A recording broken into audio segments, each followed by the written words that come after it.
Good evening and thanks for joining us. I'm Wendy Ryan. And I'm Mclaughlin. All new at 6, a test of faith for a Tampa church pastor clobbered by a tree limb on the steps of her own church.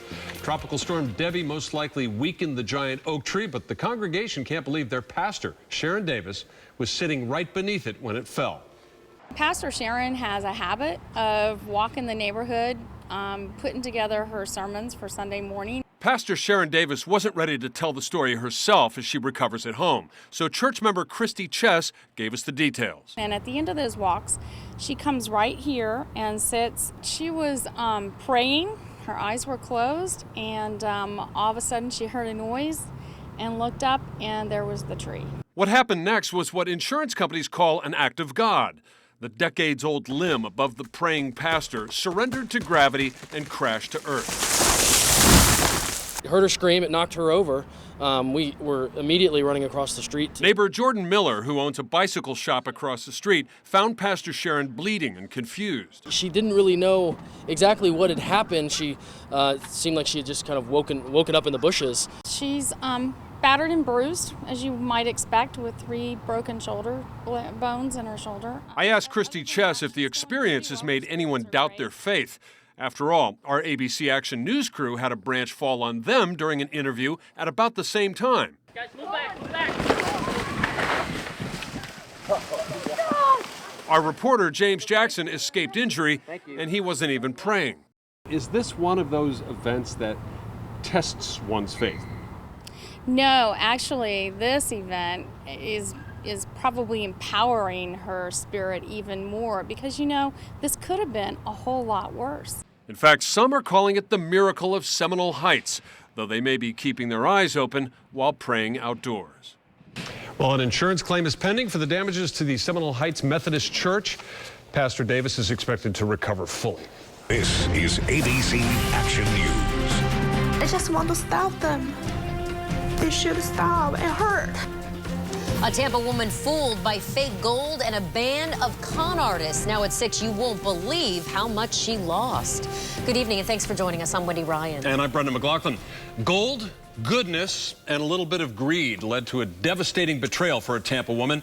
Tracy Lucia is from China and fell for an elaborate con that targets Chinese Americans, and it cost her an astonishing amount of money.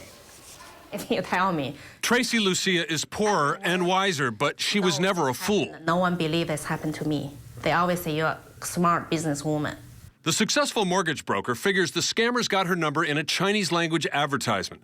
They claimed to be construction workers in Orlando who uncovered a jar containing an old will, some currency, and over 100 solid gold figurines. They wanted advice from a Chinese American they could trust. At first I asked, why don't you just go to the gold store to check, whatever. He said, we don't speak English, we're afraid people will know us to, steal or whatever. Over the course of days, one of the scammers set the emotional hook. He said, I have the same last name with you. My Chinese last name is very unique. It's Ye. And then he made me feel, we are from the same family. After a meeting in the parking lot of the Hard Rock Casino in Tampa and dozens of phone calls, Tracy has a sample tested, and it's pure. She agrees to buy the whole lot, nearly 20 pounds of gold. I think I almost fell for it. How close? I was trying to get money. Weeks before Lucia was contacted, the same group called Honglin Han, a Tampa attorney and acquaintance of Lucia.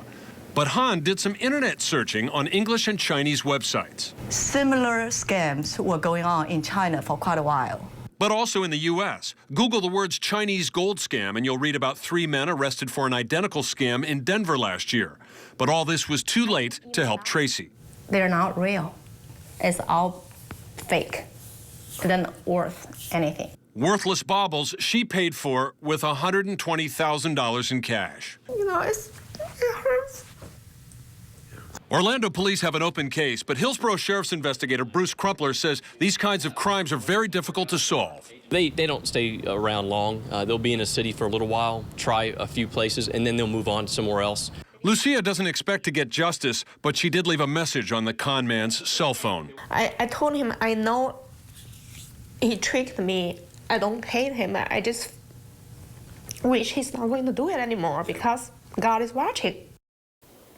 Well, Lucia admits a touch of greed contributed to her loss. She could have profited by reselling that gold, but unlike most victims of these kinds of scams, she put aside her embarrassment and she spoke out to prevent others from falling prey to this kind of deception. When the 86-year-old Platt Street drawbridge in downtown Tampa was torn apart and rebuilt last year, there was a hidden treasure inside the mechanism that opens the bridge. If not for an alert project manager and good timing, that treasure would have been melted down for scrap. All new at 5:30, the story of how those priceless artifacts were rescued to live again. Dominique Martinez plays with metal. His channel-side studio, Rustic Steel Creations, employs a half-dozen welders and artists to create eye-catching sculptures like Mark Lincoln Weber. His name is Mark Lincoln Weber because his chest plate is from a Lincoln Mark V. His shoulder pads are from a Weber barbecue grill. Martinez uses mostly found objects in his work. Ladles. A computer board becomes the skin of a dragon. Rolling casters fill the knee joint of a giant hockey player. You always find a needle in a haystack, I guess, and that's the way that I see junk. But some junk is priceless, like these 86-year-old iron gears that were nearly discarded from the Platt Street Bridge renovation. These gears could have been gone to the dumpster, and nobody would have even known. If Martinez is an artist with the mind of an engineer, it took an engineer with the heart of an artist to rescue history. We're going through the process of tearing everything out. It seemed like a shame to just throw them to the scrapper. They get cut up into little pieces and shipped off somewhere to become a Buick. Project manager Rob Conroy took me below deck to see how his predecessors designed and built this massive drawbridge in the 1920s. They were made in a time where you didn't have CNC machines, you didn't have AutoCAD, right? It was almost artisans built these gears, essentially.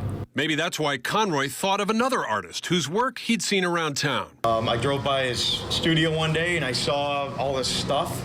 And I thought, wow, this may be a home for these gears. I said, I'll be by to pick them up tomorrow morning. I'll bring the truck and we'll pick them up. So the gears of Tampa's industrial past will live again. Martinez is drafting plans for his biggest sculpture yet, a 25-foot-high creation, easier to envision than to describe. It's going to be kind of like steampunk art. It's about being green. It's preservation of history. It's about sustainability. It's going to make people proud. Well, Martinez is raising money for this project. He hopes to have the sculpture finished by the time the RNC is held here in August, but he still needs to negotiate a public place for this enormous work to be displayed. Cool story. Very cool.